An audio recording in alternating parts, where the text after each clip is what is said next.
And welcome once again to another episode of the Horizon Roundtable. I am Bob McDonald, and you can find me on Twitter at Bob McDonald. And joining me, of course, is my co-host Matt Dudek. Hey there, everybody. And Matt, you can find on Twitter at GrizzTalkOU, and you can follow the podcast on Twitter as well at Horizon RT, and on Facebook at Horizon Roundtable. And Matt, it was about time we did this. Joining us today is one of the ever prolific John Parker, who's been contributing quite a bit of stuff for our website at horizonroundtable.com. So, John, finally, I'm glad we're able to get you on. Yeah, definitely. It's good to be on finally on this side of things. It's always a matter of wrangling schedules, and we were able to finally do it. So we were finally able to do it on a Saturday. I know we're going to probably post this on a Sunday, so there are going to be some games we're going to miss, but it doesn't matter. I mean, it does matter, but it's a non-conference. So I mean, who knows? The whole UIC segment's going to be thrown off. No, maybe. Who knows? Um, that's true, but we'll talk. We'll talk a little bit about what UIC has done or has not done to this point.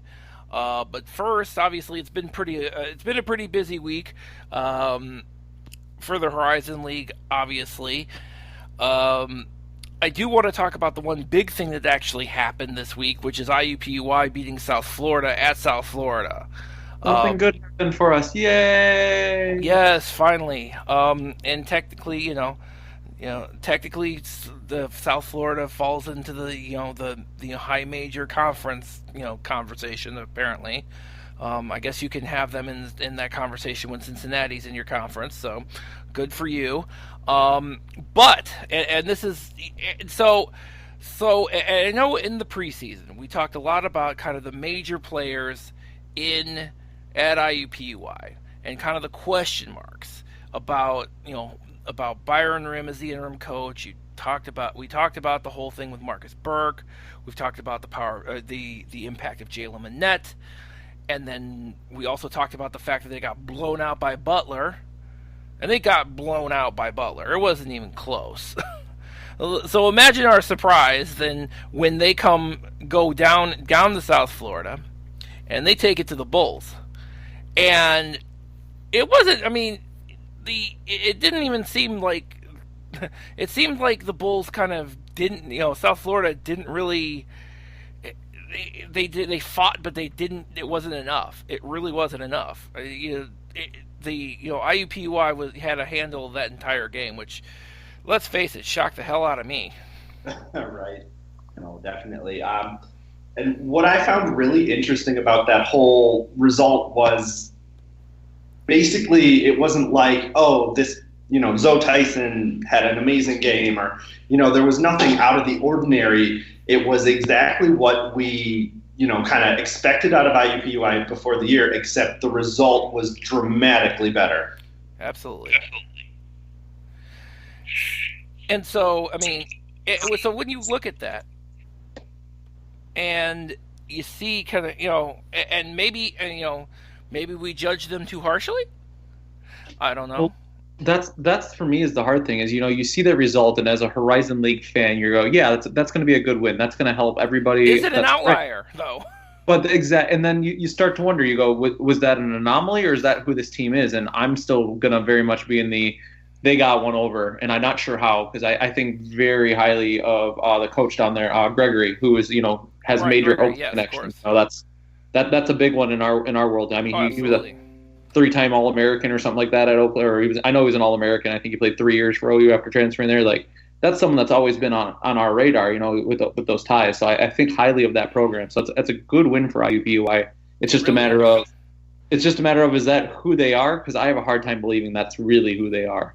I think they're still adjusting. I mean, you can't. But I mean, but for me, it looks really like, well, yeah, you have the. I mean, you have some of the. You've always had some of the elements there, but at the same time, we looked at it. We looked at their off season. You looked at the fact that they didn't have Cameron Justice anymore. You looked at the whole Jason Gardner thing. and that kind of really skewed the narrative about them. And to me, Do I? their front court, Yeah. they're starting front court at the end of the year. Mm-hmm. That was a big thing as well. And it's who's going to step up. To date, it's kind of nobody. Like Tyson did have a good outing against Butler. Their whole front court was kind of silent in the USF win. I think they had 5.6 rebounds and 5 fouls between them in 33 minutes. Something like that, yeah. No, the whole entire their productivity was. I mean, seriously, it was Marcus Burke and Jalen Manette. Marcus Burke at 26, Jalen Manette at 17. I mean, it was just, that was, that's all you could say about it. And, realistically, they didn't have an answer for either of those two guys. And Burke almost had a double-double. He had 9 boards, too, to go with That's that. true. Which, that's a good day for him. Coming 6'3" guard, that's more than you're usually going to ask from them. So I think what it tells us about IUPUI is that the pieces are there. They just probably don't have enough pieces to do that regularly. More than likely not, but I mean, at the same time, I mean, and we've talked about kind of the wild card, kind of the uncertainty between those 2 through 8 spots, and we always have had IUPUI at that 9 spot. Does this win then have the potential for maybe getting them into that, at least at maybe not in the higher half of that 2 through 8, but maybe the lower half of that 2 through 8 now?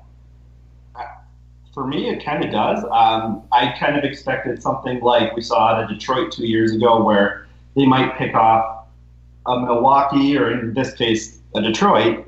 But, with them going out and improving, I think right now USF is considered to be better than everyone in the league but Wright State.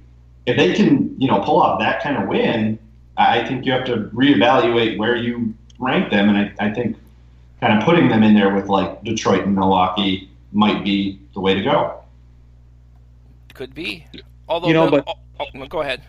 I was just going to say, let's not get ahead of ourselves. Yeah, that's a good win. But, 2 games before that, they got destroyed at Bradley. I mean, it was a 34-point game at Bradley, and that's. And don't forget, they got obliterated at Butler too. I mean, 33 by 33. I mean, they contend. I'm just saying maybe 7 or 8. Even a 17-point win against Anderson isn't anything that you go, yeah, that was it. So I think that there's a lot of pieces maybe there, and I'm sure it sounds like Rim's probably doing some good things. Like, great, I'm glad to hear IUPUI might not be a cellar dweller all the time, and but I'm not gonna buy into it other than going, it's a good win, thanks. There you go. I mean, the jury's gonna still be out on IUPUI. I mean, let's be honest here. I mean, I could look stupid again in a couple weeks. It wouldn't be the first time. It's fine. So, but yeah, well, the IUPUI is really not the only disappointing people. I mean, which brings me to the other place. UIC, I don't know. Somebody needs to explain to me what is going on there, because their first games they have not looked great, and they've not looked great because you also have, oh my god, I mean, your backcourt's gone. You don't have Marcus Adi or Tarkus Ferguson. Imagine. I mean, now to be fair, and it's funny because Memphis doubled them up, but Memphis may end up giving that win back, which is hilarious. It's a good win for the conference. Would be a good win for the conference. Thank you, Memphis, for playing an ineligible player at the moment, and I'm sure the NCAA will be really looking in that scurrilously, or unless they are really that enamored with Penny Hardaway, to which point I don't know. But yeah, then they follow that up with a really awful game against Ball State. Again, no Tarkus Ferguson, no Marcus Adi. I maintain they've been abducted by aliens. That is my whole thing. Yeah, any player in the Horizon League that I cannot explain where they have been, I'm just chalking it up to some aliens came down and just scooped them up and put them in their spaceship, and they'll bring them back eventually. Well, and I think, and we've all seen it, when players just aren't there and no one's talking about it, there's some sort of disciplinary something no one really wants to draw any bigger attention to, and that's usually involving extracurricular things. Possibly. And, who knows?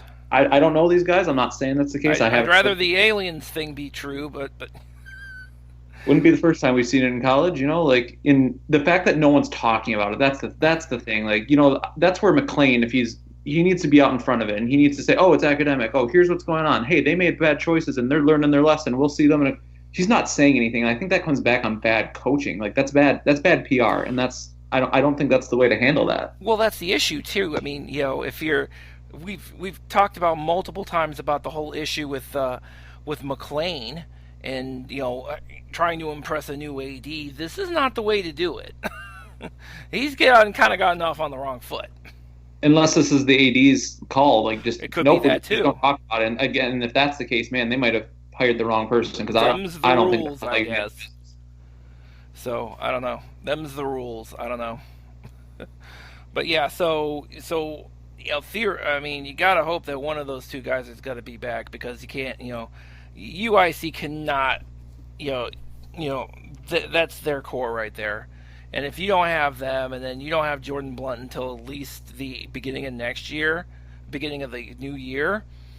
I mean, I have a hard time seeing UIC doing very well at all. I mean, that's what they were built on.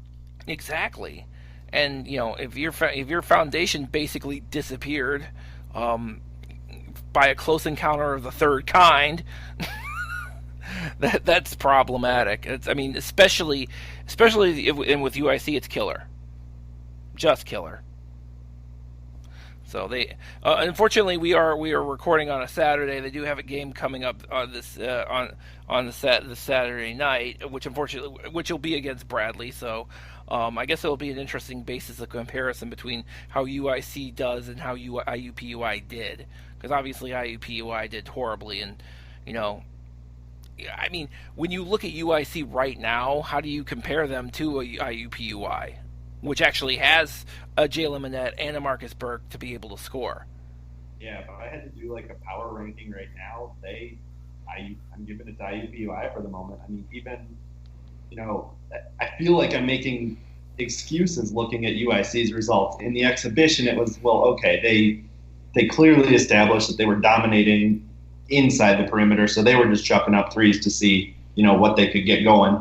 They had a 6'8", 235-pound guy shoot 6 3-pointers.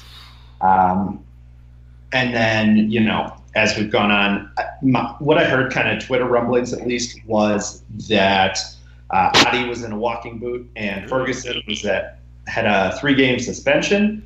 I guess we'll see, between when we're recording this and when the podcast comes out, whether the 3-game was accurate. We'll find out soon enough. Yeah. So I mean, Bradley would represent Game 4, I guess. So that would be, and it's funny.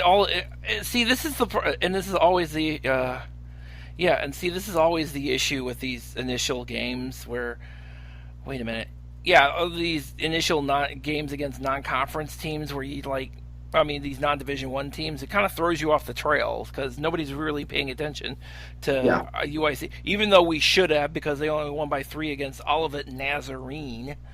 So that should have kind of popped up on our radar almost immediately.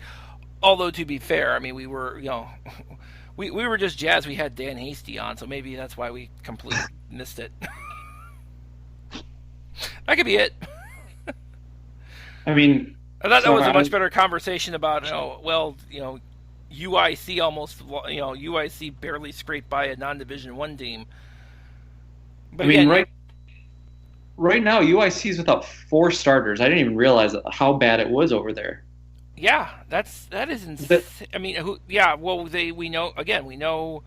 know Adi, we know Ferguson, we know Jordan Blunt. Who's the fourth one? One of the dudes is out with who's in concussion protocol. From Oh, he ran into someone at the Memphis game, so he missed. oh, I'm, geez. Oh, I'm who is that? I cannot. Let me pull. Yeah. flipping through the Ball State game. Oh, good question. Wow, they're yeah. That's I want to say. I don't think it's. I'll have to look. I'll have to look at the. I'll have to look at the box score. Yeah. Sorry, I'll have it for you in a second. I'm trying to go back through here and find who we were talking about. Oh, geez, that's even worse. Things are just the wheels are falling off there for right now. and yeah, it's crazy because that's and obviously that's not something that they control. They can control. Yeah, Bridges. That's who is out. who's that again? Bridges. Oh wow, no kidding. Holy cow, that is yeah, that's killer. I guess when he did in the Memphis game, he ran into someone that had, he had the blood coming out and all that, and he's in concussion protocol, so he missed the Ball State game. So that was four starters out against Ball State. And That's gonna be rough. and so leaving the and also not helping matters is wow, this is a real stat by the way. Godwin Bowen shot 1 for 17. Oh, One Just keep shooting. for 17. Just keep shooting. I guess, man. They were only. I mean, seriously, they are down. They played 7 guys. That's all they had was 7 guys. That is insane. I heard somewhere that UIC had to bring in athletes from other sports just to fill out practices. Oh man, Where that, but that's the rumor. How do you? How do you? That's amazing to me. That's the case that you have to do that. You would think that I mean, we knew that they were going to be down short at least one guy, but wow, to have that many guys not in, that is just wow. That's just killer, and again, it's not all of this to say is Steve McLean's fault. I mean, if Marcus Adi's sitting in a walking boot, that's an injury. You can't do anything about that. Jordan Blunt, you can't do anything about. Bridges, if he's he's in concussion protocol, you can't do anything about that either. I mean, is it more you can't do anything about Godwin Bowen shooting 1 for 17 when he's one of the only guys you got. Someone had to take 17 shots. Someone had to, yeah. Well, preferably they would have probably liked those shots to fall, but obviously that just wasn't in the cards that day. But yeah, that's so. I mean, if you're UIC's AD and you're looking at these first handful of games, do you just chalk it up to bad luck and move on? I mean, I'd like to say you probably could, but I mean, yeah, wow, that's still rough. That's assuming this AD hasn't done their homework, which I don't think is the case. This AD's got to be aware of McLean's inability to put things together, no matter how many of the pieces are there. That could be it too. I mean, I don't know. And at some point, it becomes, that's what you are. So we and I know we are working. I am hoping to get the new athletic director on the podcast. I'm not sure this is going to be a question we can ask him. This just doesn't seem like something that's going to come. I'm sure it could come up, but I don't think it's actually going to answer the question. Hey, new AD, let's just cut to the chase here. How do you feel about Steve McLean's job security right now? Yes. And do you agree with the assessment that Steve McLean looks like a B-movie villain? Are you in on the heist? Are you in on the heist? I mean, we could go in that direction. I don't think I think that would probably be the shortest interview in the history of our podcast, but you never know.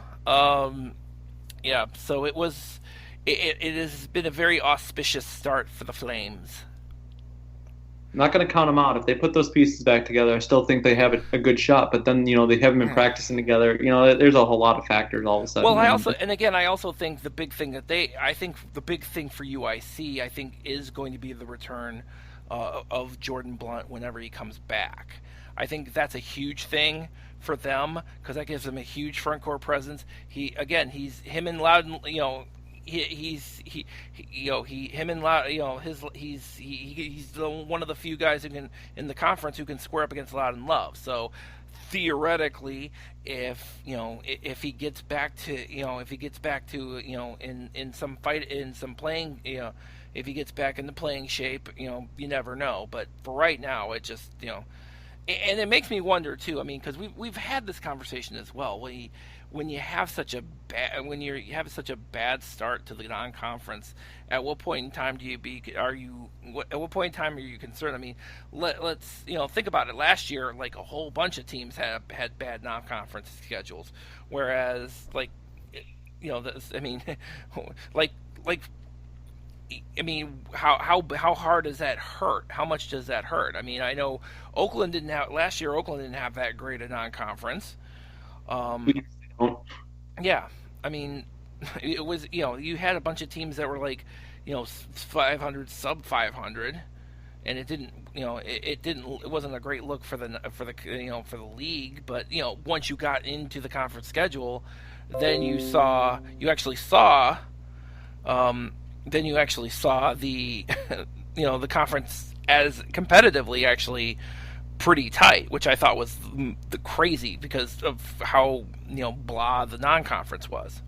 Are we getting that comes on coaching, and that's where is McLean, how good is McLean? We're going to find out. My other concern is you look at someone like Blount, like halfway through the season, if he's ready to go, do they try to take the red shirt and push for next year? Do they try to put it all together? And then on top of it, you've got these guys still know Dikembe Dixon. Like, is he going to be in their ears going, "Hey, I'm making money in Europe. Like, do what I did, just out of there." That's got to be a factor. Well, let me ask you this, because Adi and Ferguson are seniors, so this is it for them, right? I mean, unless did they already use a red shirt somewhere? I don't know. Well, Ferguson definitely would not if what the issue with Ferguson is correct. Red shirt's not going to help him. Well, but can't you use a red shirt for? I mean, Xavier Hill Mays took a red shirt after his sophomore year for the reason of we're saving him. Possibly, they just didn't play him. But I don't know if they do that here. I don't know if Adi and Ferguson would even do that though. That's the thing. I don't know.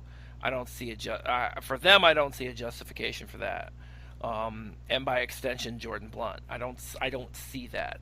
Right. Unless, as you say, the prospect of playing overseas I don't know.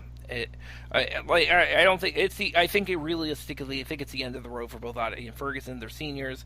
I don't think they're sitting. I don't think they're going to sit out the rest of the year. I do see them both coming back at some point in time, theoretically. And again, since we're recording this on a Saturday, theoretically, Ferguson's back in the lineup tonight. So we'll see. Well, yeah, we'll see. We will definitely see. So John, we had the distinct pleasure of having John, visit the pit, which is the home court of the University of New Mexico, to watch New Mexico play Green Bay, and Green Bay, they didn't do well either. Honestly, not terrible given that kind of the expectations for New Mexico are kind of bubble team this year. Sure. They were in it. They just. In that first half, they couldn't go 30 seconds without committing a foul. That was fun. And to be honest, it was a little bit predictable. The rosters are pretty similarly constructed, up-tempo, go. But the real big man in the game who had, I think, 15 rebounds, Carlton Bragg, formerly at Kansas. Oh, yes. And Cleveland native, I might add, Carlton Bragg. Yeah, I mean, Green Bay's roster isn't constructed to deal with a Carlton Bragg. Ooh, no. That guy is a beast. That guy is. I mean, yeah, he's a Kansas transfer, and yeah, he definitely, if things go well for him, we could have a pro. He potentially has kind of that. Wow, yeah, he had 16 rebounds. That's killer. And that's really where he did his damage. He wasn't, he shot pretty poorly. Yeah. Didn't draw a ton of the fouls. I think he only drew like 2 of them, and it was mostly Jaquan Lyle drawing fouls on drives. Sure.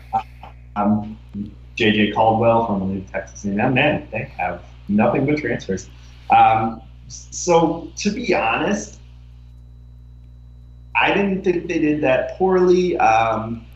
With 7 minutes to go, it was striking distance. It was. Sure. I mean, they did. I mean, let's be fair.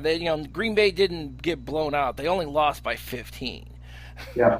And then at that point, kind of with under 10 to go, McLeod only had 12 points on 1 of 9 3-point shooting. He's not hitting yet, and they were within striking distance. And obviously, Tank Hempel has been injured and hasn't been in, which is a killer, especially if when you got a guy like Tank. You'd love to have him in a game like this. Definitely. So, given their circumstances, with the two guys who were supposed to lead the way for them, not doing what you'd expect them to be doing at this point, I thought that this one and the Purdue game, where they got piled on early, and then at about that same point, about 10 minutes left in the game, they're within striking distance, and then both games it was just a big 3-pointer,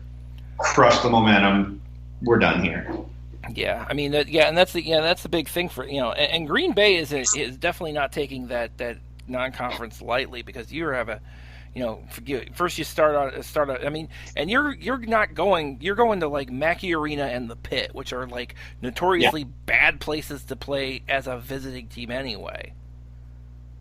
Not so much the other night. It was people were doing other things in Albuquerque that night. I guess it was.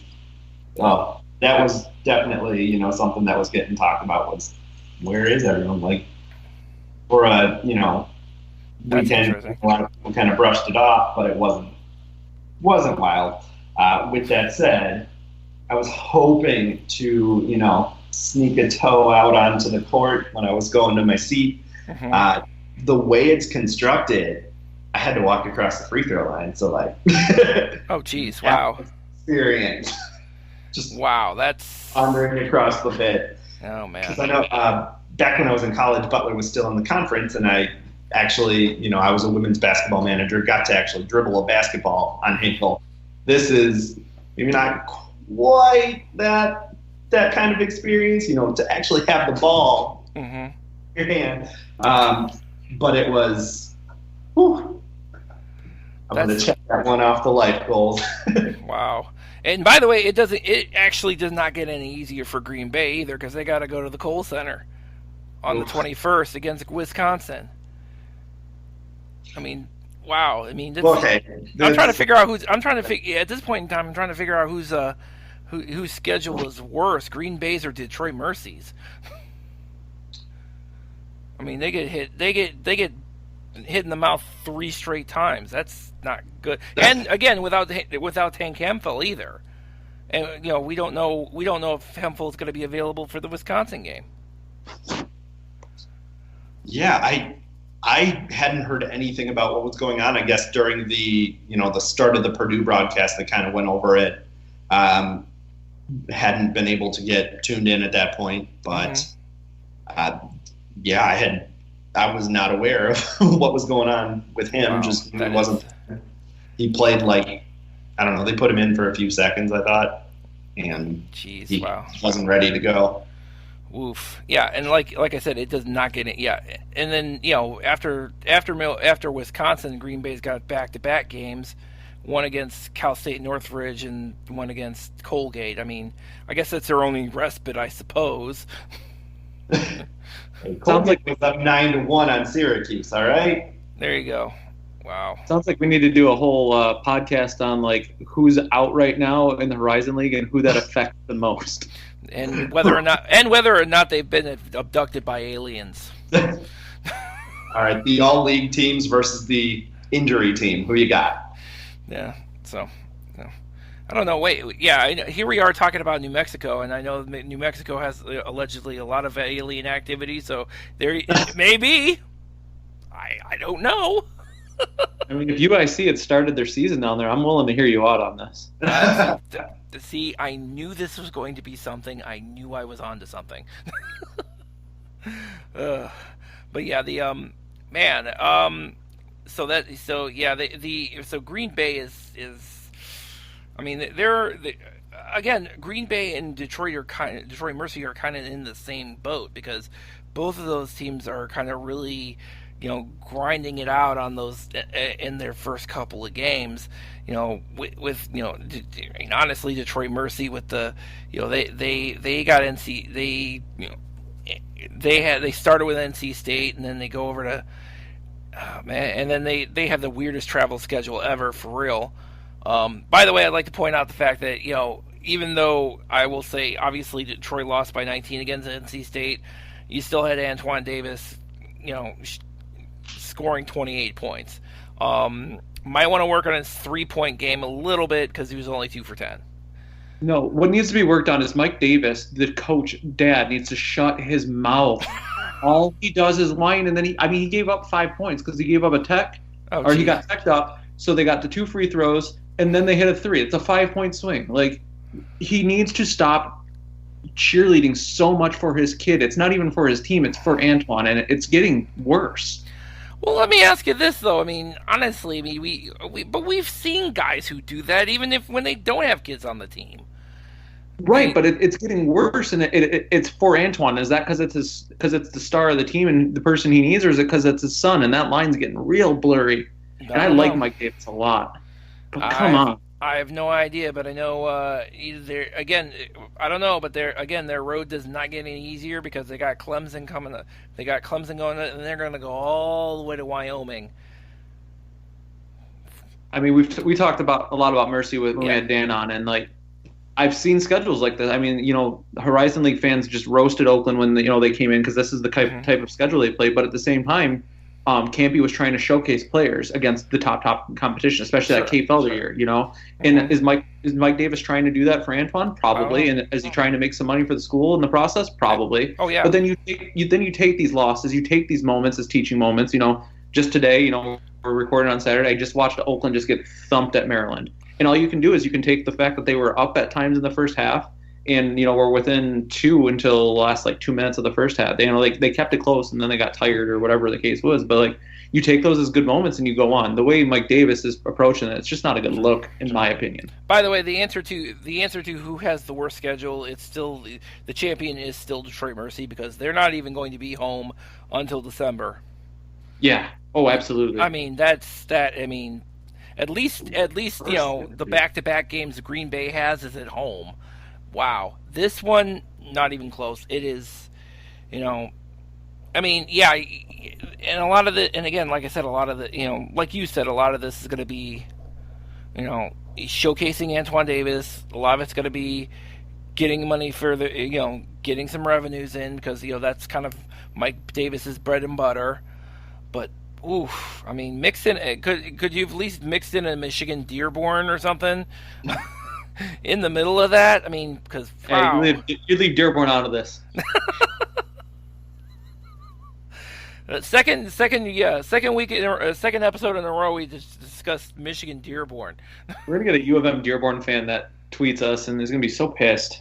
Well, I mean, come on, they're a non-Division I school. I mean, what are you gonna do? I mean, schedule them if you're Mercy, hopefully, but they didn't. I know. Well. Just make sure they don't schedule Davenport, all right? No. Why not, again? Davenport beat Grand Canyon, yes? Yeah. Oh. They tried to hand the game away, still won by almost 10. That was... What's going on? I mean, not to totally derail things. What's going on at Grand Canyon? They've had such a strong thing, and yikes. Things got rough there. Terrible coaching. Aw, Thunder Dan. Poor Thunder Dan. I'm so sad about Thunder Dan not doing. Yeah, Doc. You want to talk? And it's funny because for at least 6 months we were having a conversation about this weird idea of Horizon League expansion that, for reasons that escape all of us, included Grand Canyon and New Mexico State, and I'm like. The only reason I could think of that is because Grand Canyon has just got this wad of cash that they're just throwing all over the place. Yeah, and it made more sense for the WAC schools because they are, going out to Chicago anyway. So, and Chicago, and I'm still trying to figure out how Chicago State's even in Division I program anymore. I mean, seriously, they're not. I mean, they haven't been. I mean, they just got, Chicago State just got hammered. I mean, forget about the fact that they've never been that great in a lot of sports, but keep in mind also too that they were in the middle of that just horrible budget fight between like the governor and the state legislature, and they were like they were not getting any money, and they were like really just bad. I mean, people mass layoffs. It was insane. So I mean, I don't know, but and needless to say, it's probably why Chicago State is not in any Midwest conference, major Midwest conference, period, because they don't want to deal with it either. Although, I don't know, would you put it past John LeCrone? Don't do this to me. Don't you put that evil on Ricky Bobby. Oh. Yeah. Yeah, the summit would start looking real good. Oh, yeah. Well, I mean, hopefully, they've got way bigger problems than, I really don't see, they are definitely not going to ever be in any conversation about the Horizon League at all, because of the fact that, they are just, it is, I mean, didn't their AD, Chris Zorich, their AD, didn't he just get fired like 3 months ago? Yep. I mean, what did he do? I don't even know. What did he do to get fired? I don't recall. I mean, come on, man. He's already fighting an uphill battle. I mean, I know that they won't schedule Oakland. Something can't be talked about in his coach's show like a week, I think it was 2 weeks ago. Mm-hmm. That Marley's always said that he would schedule Oakland, but then doesn't. Dan Marley. Oh, you mean Grand Canyon? Oh, sorry. Yeah, over at Grand Canyon. I mean, we probably have a better chance. Wait. Oh, yeah. I mean, Chicago State, we'd have a better chance of a Horizon League team scheduling them, but yeah, Grand Canyon, I don't know about them. No, sorry, I zoned out. Missed the Chicago switch. But yeah, so yeah, and then and it actually, again, this whole thing about it, and it kind of brings me back to the whole off-season discussion we had about it, Horizon League expansion. Because we already have Fort Wayne coming in, and it's as we are looking at the whole of the Horizon League becoming more geographically centered. I don't know. I'm still not a fan of the 11 teams. But there's got to be one more coming. It's got to be. I just don't know who. I mean, if they don't announce it like in the next couple of months or so, it's gonna get ugly. I don't know. I do think Kyle Craven had it. I think it's going to be Bellarmine. I think it's just kind of a matter of doing what they did with Northern Kentucky and saying, "Hey, ASUN, if you want to just kind of run that clock down before they're eligible a little bit, that'd be awesome." I mean, but Northern Kentucky, getting them when we did, that was such kind of a lightning in a bottle thing. I mean, does lightning strike twice with Bellarmine, though? I mean, I don't know. So the reason that they left was the geography of the conference, which, is a bit like the WAC in that it's primarily centered around, Georgia, Florida, South Carolina, and then, New Jersey, too. They're kind of struggling with stability just because it's like... That's right, because that's right. I keep forgetting the ASUN has that oddball in NJIT that's up in New Jersey. Those poor bastards. And then I think if Northern Kentucky is, still in the Horizon League at the time, they are rivals with Bellarmine. And I mean, obviously the NKU contingent would be completely on board with it. I don't doubt that. Obviously, we had the piece from on HorizonRoundtable.com from Kyle Craven about making the case for Bellarmine. I see that. I do definitely see that. I don't know if they, I guess it's just a matter of if they pull the trigger, and if they pull the trigger now, because they just got in. They're in the first year of the D1 transition round, right? So they'd still be 2 or 3 years out of. I think it's 3 or 4. It's either 4 or 5 years. Yeah, so it's like they're 4 or 5, they're 3 or 4 years out of being a full-fledged Division I member, and then it becomes the question of, do you want to wait? Do you want to have a team that's in your conference that is, for all intents and purposes, not going to be a tournament team? Do you do that? And I don't know if that. I don't know if I think it's maybe too early for the Horizon League to consider it because of the fact that it is the very first year that of that transitional period. Maybe 2 or 3 years down the road. Exactly, and perhaps. That's kind of them wait it out over there for a bit is kind of where I'm at. Meanwhile, the Horizon League would still end up still have 11 teams, and I think and because of the transition of coaching, by the way, with Northern Kentucky, if we are having a conversation about them transitioning to another conference, I still think that would probably be at least 4 or 5 years away as well, just because of the adjustments that need to be made with Darren Horn as head coach and all that stuff. So I mean, I don't know, but I could be wrong, as I've been many, many times. So, the one last, I want to say if there's one last thing I want to discuss, and I don't think there really is, because, I think we've pretty much touched everything. So we're not going to talk about this whole Cleveland State media thing? No, let's not do that. No, you know what? The only thing I will say about it, because by the way, for those of you scoring at home, Matt succeeded in getting Cleveland State's primary Cleveland State blogger, Tom Muskowski. He succeeded in getting Tom succeeded in blocking him. I will say this: he's pretty much the only game in town. And I will also say one other thing: we have invited him on this podcast before, so there you go. I'm sure he was too busy blocking people to join you previously. You know what? It's just funny as hell. You know what? I've said far worse. Over a decade, I've said far worse. So you must have a special level of charm to be able to do that.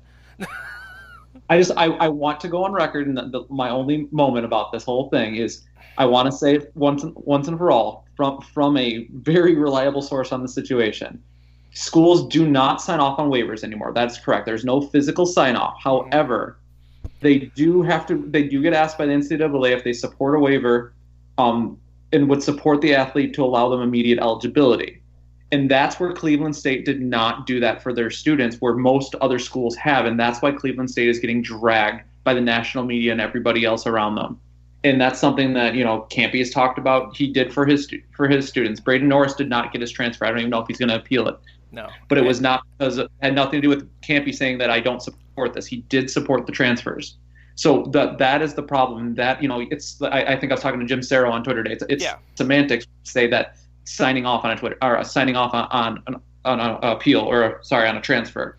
It is not a physical sign off anymore, but the previous school is asked if they support this transfer or not. And Cleveland State did not support any of their transfers, and they were one of the only schools to do that. And that is why Cleveland State looks like shit.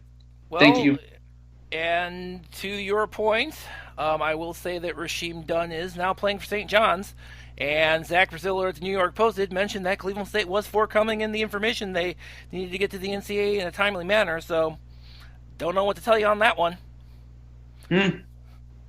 I mean, that's kind of the counter. I don't know. I mean, I think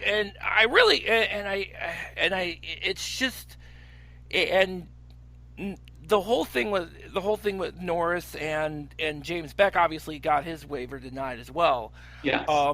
It really, to me, speaks of the herky-jerky nature of the NCAA with these waivers in general, where you get, like you said, you got a guy like a Braden Norris and you got a guy like a James Beck who, have as you say, have the full faith and support of Oakland and still get denied. So I mean, I would love to see how they pull out the rule book on this with the NCAA. But I mean, make it an NCAA issue, and that's what Cleveland State didn't do. Cleveland State made it first and foremost a Cleveland State issue, and that's why they're getting dragged on it. That's all. If Cleveland State had said, you know what, we're going to do what everyone else is doing, you know what, it's up to the NCAA, and then the NCAA denies it, then it's on the NCAA, and we all know the NCAA sucks. But I will say that's fine. But again, all right, never mind. You know what? We're not getting anywhere with it. So, all right, it's come up a bunch in the past 2 days. I wanted to get that out as far as I also maintain that Al Eichelberger, who was out for 3 games for Cleveland State, was also abducted by aliens, and I think he agrees because he keeps liking retweeting my tweets about that too. Well, then he knows something we don't know. There you Maybe go. Was he with Adi? Do you think? I don't know. Is there a Horizon League spaceship? I'm telling you, there might be, there could be, and I'm not getting off of this until the aliens return our folks. The aliens return our Horizon League players because we need them for the non-conference schedule. What if Adi comes back? I sound like a complete nut right now. I'm probably sitting. Everybody listening to this right now is probably sitting here thinking I'm sitting here with a friggin' tinfoil hat watching X-Files or something.